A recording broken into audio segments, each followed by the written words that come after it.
ये सफेद कीड़ा 50% से लेकर 70% तक जो है फसलों का नुकसान ये करता है। किसानों का सरदर्द है दोस्तों। 8 से 10 सेंटीमीटर जमीन के नीचे ये रहता है, तो आप आसानी से खोद के उसको निकाल के देख सकते हैं कि क्या है एक्चुअली। हमारे यहाँ गन्ने में बहुत परेशान करता है, या बहुत सारे और जो हमारी खेती है जो लंबे समय तक चलाते हैं हम, उसमें आने का बहुत ज्यादा संभावना होती है। पौधा पूरा सूख जाता है, पूरे तरीके से पीला पीला आपको दिखने लगेगा। पूरा फसल की वृद्धि रुक जाएगी, जो जड़े है वो खाने लगता है पूरा, और नीचे से जड़े जो है सड़ा देता है। और सबसे खतरनाक लाइफ साइकिल जो इसकी है, जुलाई से लेके जनवरी फरवरी तक हमारे फसल को नुकसान पहुंचा सकती है। अगर हम इसके बिटल को ही पकड़ ले तो ये अंडे ही हमारे जमीन में नहीं डालेगा और इसकी लाइफ साइकिल भी नहीं बढ़ेगी दोस्तों। अगर इसका संक्रमण धीरे धीरे सालों साल बढ़ता गया तो ये इतना बढ़ जाएगा कि इसके ऊपर कंट्रोल करना बहुत ही फिर मुश्किल हो जाएगा। EPM यानी कि एंटोमोपैथोजेनिक निमेटोड जो होता है, ये निमेटोड फसल के लिए फायदेमंद होते हैं और ये वो पूरे तरीके से खत्म कर देते हैं। अगर आप ये करते हैं तो 100% आपको कंट्रोल मिल ही जाएगा।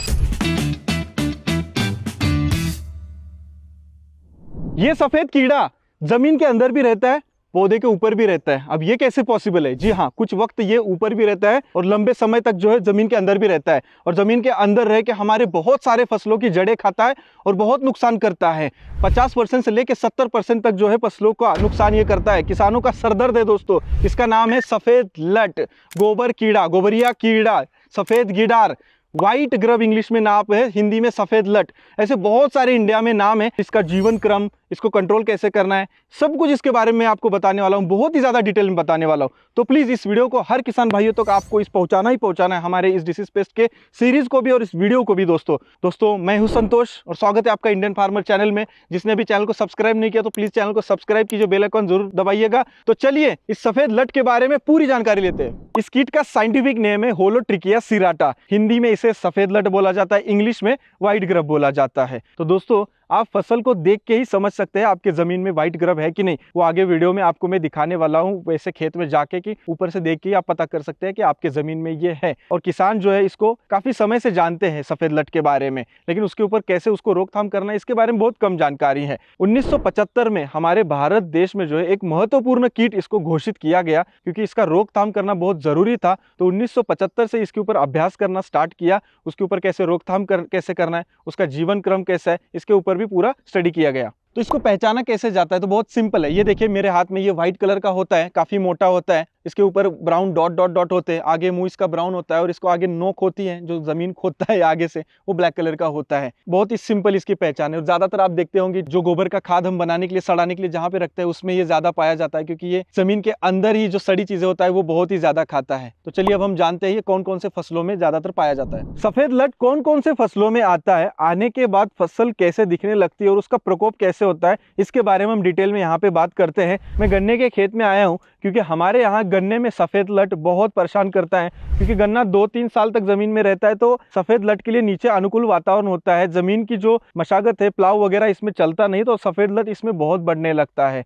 दूसरी चीज दोस्तों जो है, हमारी हल्दी, अदरक या आम की खेती हो, या बहुत सारे और जो हमारी खेती है जो लंबे समय तक चलाते हैं हम, उसमें सफेद लट आने का बहुत ज्यादा संभावना होती है। खरीफ में जो हम फसलें करते हैं जैसे कि सोयाबीन, मक्का, ज्वार, उसमें भी बहुत अटैक होता है। इसका कारण ये है दोस्तों, जो मैंने अभी आपको सफेद लट सी टाइप का शुरुआत में दिखाया था, वो जो बिटल अवस्था उसकी रहती है, वो जून के महीने में बिटल अवस्था रहती है। तो उस टाइम पे वो बहुत सारे फसलों में जाके अंडे डालते हैं, वो मैं आपको जीवन चक्र में बताऊंगा। लेकिन जब आपके खेत में सफेद लट आ गया है, ये ऊपर से ही कैसे पहचानना है? तो ये देखिए यहाँ पे गन्ना ऐसे उखड़ के गिर जाता है। दूसरी चीज, आपका पौधा पूरा सूख जाता है, पूरे तरीके से पीला पीला आपको दिखने लगेगा, पूरा फसल की वृद्धि रुक जाएगी और पैचेस दिखने लगेंगे आपको। साइड से आपको पहले दिखाई देगा, क्योंकि जो जून के महीने में बिटल आता है, फार्म के साइड में जो बड़े बड़े पौधे होते हैं उसके ऊपर वो बिटल आता है और पास में अंडे डालता है। तो साइड में पैचेस अगर आपको ऐसे दिखने लगे तो समझिए कि आपके खेत में व्हाइट ग्रब है और उसके ऊपर आपको काम करना पड़ेगा। 70 से 80% जो है पूरा धीरे धीरे ये फसल को आपके बर्बाद कर सकता है। आपके नीचे से फसलों की जो जड़े है वो खाने लगता है पूरा, और नीचे से जड़े जो है सड़ा देता है, और ये फसल ऐसे नीचे हवा जब आती है तो गिर जाती है। सारे फसलों में ऐसे ही आपको देखने को मिलेगा। आपको फसल को उखाड़ के देखना पड़ेगा, सड़ गई है, फंगस से सड़ी है या व्हाइट ग्रब ने खाई है। 8 से 10 सेंटीमीटर जमीन के नीचे ये रहता है, तो आप आसानी से खोद के उसको निकाल के देख सकते हैं कि क्या है एक्चुअली, व्हाइट ग्रब छोटा है या बड़ा है। जमीन के अंदर व्हाइट ग्रब, उसका लार्वा ही आपको दिखाई देगा, बिटल नहीं दिखाई देगा, क्योंकि बिटल को पंख होते हैं। बिटल जो है बाहर ही घूमता रहता है, बाहर ही घूमेगा, लेकिन उसका भी टाइम होता है, वो आपको आगे चल के पता चलेगा। इसको रोकना बहुत ज़्यादा ज़रूरी है, क्योंकि अगर इसका संक्रमण धीरे धीरे सालों साल बढ़ता गया तो ये इतना बढ़ जाएगा कि इसके ऊपर कंट्रोल करना बहुत ही फिर मुश्किल हो जाएगा, फिर हमें बहुत ही ज़्यादा केमिकल का इस्तेमाल करना पड़ेगा। लेकिन अगर हम इंटीग्रेटेड मैनेजमेंट होता है, अगर वो हम अच्छे तरीके से करते हैं, हम बायोलॉजिकल मैनेजमेंट अच्छे तरीके से करते हैं, तो ये ज़्यादा बढ़ेगा नहीं दोस्तों।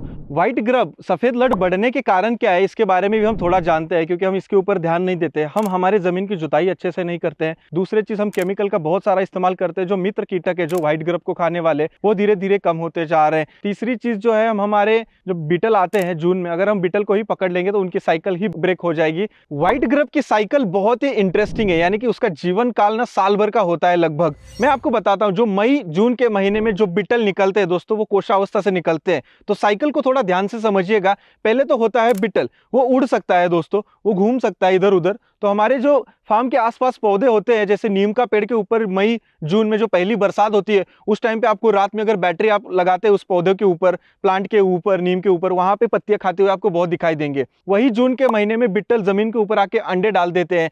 जमीन के अंदर 8 से 10 सेंटीमीटर वो अंडे, फिर उसमें से लार्वा निकलता है, और वो लार्वा जो है हमारे जमीन में 5 से 7 महीने जो है हमारे जमीन के अंदर जो जड़ें हैं उसको वो खाने लगता है। यानी कि ये बड़ा लंबा साइकिल है दोस्तों। जुलाई से लेके दिसंबर, जनवरी, फरवरी तक ये लार्वा हमारे फसल को नुकसान पहुंचाता है। और ये लार्वा फिर जाता है कोशावस्था में, यानी कि पुपा अवस्था जिसको बोलते हैं। इसकी अवस्था होती है 25 से 30 दिन। मार्च अप्रैल में ये पुपा अवस्था में जाता है, फिर मई में ये कोशावस्था से फिर बिट्टल निकलता है बाहर, वो जो कि उड़ सकता है। तो ऐसे दोस्तों, फिर बिट्टल अवस्था, फिर अंडा डालता है, फिर उसमें से लार्वा, लार्वा से फिर कोशावस्था, कोशावस्था से फिर बिट्टल। ऐसे इसकी लाइफ साइकिल घूमती रहती है। और सबसे खतरनाक लाइफ साइकिल जो इसकी है, जुलाई से लेके जनवरी फरवरी तक हमारे फसल को नुकसान पहुंचा सकती है। इसीलिए मैंने बताया आपको कि ये उड़ भी सकता है और जमीन के अंदर भी रहता है। अगर हम इसके बिट्टल को ही पकड़ ले तो ये अंडे ही हमारे जमीन में नहीं डालेगा, और इसकी लाइफ साइकिल भी नहीं बढ़ेगी दोस्तों, और ये इसका प्रसार भी नहीं होगा। तो अब देखते हैं कि इसका कंट्रोल कैसे करना है। कंट्रोल में सबसे पहला आता है कल्चरल प्रैक्टिसेस। अप्रैल मई में जब हम जमीन की जुताई करते हैं तो वो गहरी जुताई करना है, और जुताई करने के बाद उसको काफी टाइम तक धूप लगने देना है। जुताई जब करते हैं तो सुबह शाम करना है, ताकि जब पंछी फार्म पे आते हैं तो वो कोशावस्था में जो कीट है उसको उठा के लेके जाते हैं। दूसरी चीज, जहाँ पे पानी नहीं पकड़ता है उस जमीन का चुनाव हमें करना है। जहाँ पे पानी ज्यादा पकड़ता है वहां पे सफेद लट बहुत तेजी से बढ़ता है। तीसरी चीज, हमें फसल का रोटेशन रखना है, ताकि हमारे लिए बेस्ट रहेगा, नहीं तो व्हाइट ग्रब बढ़ता जाएगा। अगर एक ही फसल 3-4 साल कंटिन्यू है तो वहां पे व्हाइट ग्रब बढ़ता है। और एक अहम और इंपॉर्टेंट चीज ये है दोस्तों, मई के महीने में जब ये जापानी बिट्टल एक्टिवेट होता है, जमीन के अंदर से जब निकलता है, जब ये बिट्टल बन जाता है, उड़ने लगता है, तो उस टाइम पे अगर हम लाइट ट्रैप का इस्तेमाल करते हैं रात के टाइम पे हमारे खेत के बाउंड्री पे, तो वहां पे हम बिट्टल को ट्रैप कर लेंगे तो उनकी साइकिल ही ब्रेक हो जाएगी। अब ये संतोष भाई आपको गजब का तरीका बताने वाला है व्हाइट ग्रब को कंट्रोल करने का। अगर आप ये करते हैं तो 100% आपको व्हाइट ग्रब के ऊपर कंट्रोल मिल ही जाएगा। दोस्तों, जब जून जुलाई का महीना रहता है उस टाइम पे EPM यानी कि एंटोमोपैथोजेनिक निमेटोड जो होता है, ये निमेटोड फसल के लिए फायदेमंद होते हैं और ये व्हाइट ग्रब को पूरे तरीके से खत्म कर देते हैं। एंटोमोपैथोजेनिक नेमेटोड अगर 1 एकड़ में आप 1 किलो का इस्तेमाल करते हैं, चाहे आप बैरल में डाल के 200 लीटर बैरल में डाल के मिक्स करके ड्रिप इरिगेशन से छोड़ते हैं, या पीट वाले पंप में भर के हल्का हल्का ड्रेंचिंग करते हैं, तो 200 लीटर एकड़ में तो आपके फार्म पे वो चला जाएगा। और ये जो एंटोमोपैथोजेनिक निमेटोड है, ये आपके खेत में हमेशा रहेगा और वो व्हाइट ग्रब के ऊपर काम करता रहेगा। ये एक दवा हो गई। ये दोस्तों बायोलॉजिकल कंट्रोल है, यानी कि ये ऑर्गेनिक दवा है। आप इसका बेशक इस्तेमाल कर सकते हैं, इससे कोई साइड इफेक्ट नहीं, इसका कोई रेसिड्यू नहीं आएगा। दूसरा है बीवेरिया बैसियाना दोस्तों, ये 1 एकड़ में आप 2 लीटर का इस्तेमाल कर सकते हैं। तीसरा है मेटाराइजम एनिसोप्ली दोस्तों, ये भी 1 एकड़ में आप 2 लीटर का इस्तेमाल कर सकते हैं। और इनका फायदा क्या होता है कि दोस्तों, ये जब ऑर्गेनिक यानी कि ये जो बैक्टीरिया आप जब छोड़ते हैं, ये व्हाइट ग्रब बैक्टीरिया खाता है, तो वो उनके अंदर रहता है, और जब वो व्हाइट ग्रब फूट के अंदर जमीन के अंदर फूट के मर जाता है, तो वो बैक्टीरिया आपके जमीन के अंदर जिंदा रहते हैं और वो बढ़ता रहता है उनका काउंट, और वो आने वाले टाइम पे भी वो लड़ते रहते हैं व्हाइट ग्रब के खिलाफ। ये लॉन्ग टर्म का सोल्यूशन हो जाएगा। तो हर साल आपकी अगर कोई भी फसल है वहां पे आपको व्हाइट ग्रब दिख रहा है, तो आप ये जो मैंने आपको 3 नाम बताए, ये जो स्क्रीन पे है,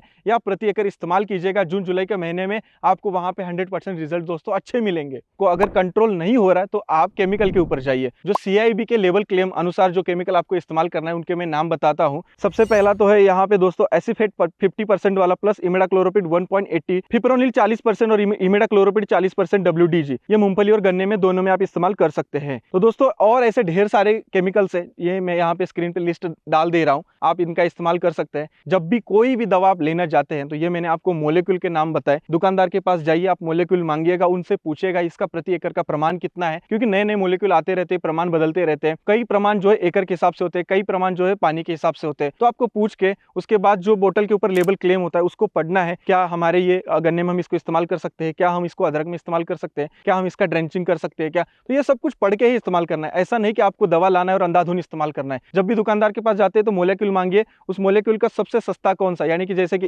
इमिडाक्लोरोपिड या पिप्रोनिल आप मांगते हैं तो सबसे सस्ता उसमें कौन सा है वो लीजिएगा, क्योंकि वो 1000 रुपए का भी रहता है, 500 रुपए का भी रहता है। ये आपको सीखना है, ये बहुत ज्यादा जरूरी है खेती में दोस्तों, कि आपको पता होना चाहिए कौन सा मोलेक्यूल किस चीज के लिए काम करता है, जमीन से कैसे काम करता है। तो मैंने आपको अभी जो केमिकल्स बताए उसका आप ड्रेंचिंग ले सकते हैं, पंप में भर के थोड़ा थोड़ा डालते जा सकते हैं, या ड्रिप इरिगेशन से भी आप उसको दे सकते हैं। दोस्तों व्हाइट ग्रब के लिए कोई ऐसा स्प्रे नहीं है कि स्प्रे कर दो व्हाइट ग्रब कंट्रोल हो जाएगा, जो है आपको सॉइल से करना पड़ेगा, क्योंकि ये जमीन के नीचे 8 से 10 इंच रहता है। तो इसके लिए मैंने आपको बताया जो बैक्टीरिया, वही बेस्ट ऑप्शन है, और बैक्टीरिया का भी इस्तेमाल जरूर करके रिजल्ट्स आप देख सकते हैं, क्योंकि मुझे रिजल्ट्स आए हैं दोस्तों। और यहाँ पे व्हाइट ग्रब को कंट्रोल करने के लिए हर जून जुलाई में अगर 2-2.5 हजार रुपए आप खर्चा करते हो तो बहुत है दोस्तों। अगर बाद में आपको दिखाई देता तो फिर 2-2.5 हजार, यानी कि साल का 5 हजार भी खर्चा कर देते तो आप इसकी साइकिल ब्रेक कर सकते हैं और आपकी फसल को बर्बाद होने से आप बचा सकते हैं। और यहाँ पे व्हाइट ग्रब कंट्रोल करने के लिए आपको कोई स्प्रे करने की कोई टाइम टेबल की जरूरत नहीं है, बस जून जुलाई का महीना याद रखिएगा और उस हिसाब से ट्रीटमेंट आप करते रहिएगा। तो दोस्तों हमारे डिसीज पेस्ट सीरीज का बहुत ही महत्वपूर्ण ये वीडियो था सफेद लट का। हम सबको मिलकर काम करना पड़ेगा सफेद लट के ऊपर, क्योंकि अगर इसके ऊपर हमने रोकथाम नहीं किया तो हम आने वाली पीढ़ी के लिए बहुत सारा सफेद लट दे सकते हैं। तो इसके ऊपर कंट्रोल करना हमें बहुत ज्यादा जरूरी है। इसीलिए इस वीडियो को हमारे हर किसान भाइयों तक हर जगह पे फैला दीजिएगा, क्योंकि बहुत ही हमने डिटेल में इसके बारे में जानकारी ली है दोस्तों। सफेद लट के बारे में A to Z हमने चिट्टा खोला है। इसके अलावा भी आपको लगता है किसी और कीट के बारे में आपको जानकारी चाहिए तो कमेंट बॉक्स खाली है, कमेंट कीजिए। और हाँ, अभी तक हमारे चैनल को आपने सब्सक्राइब नहीं किया तो सब्सक्राइब जरूर कीजिएगा। मिलते हैं एक और नए वीडियो के साथ, तब तक करते रहिए मेहनत, क्योंकि वावर है तो पावर है।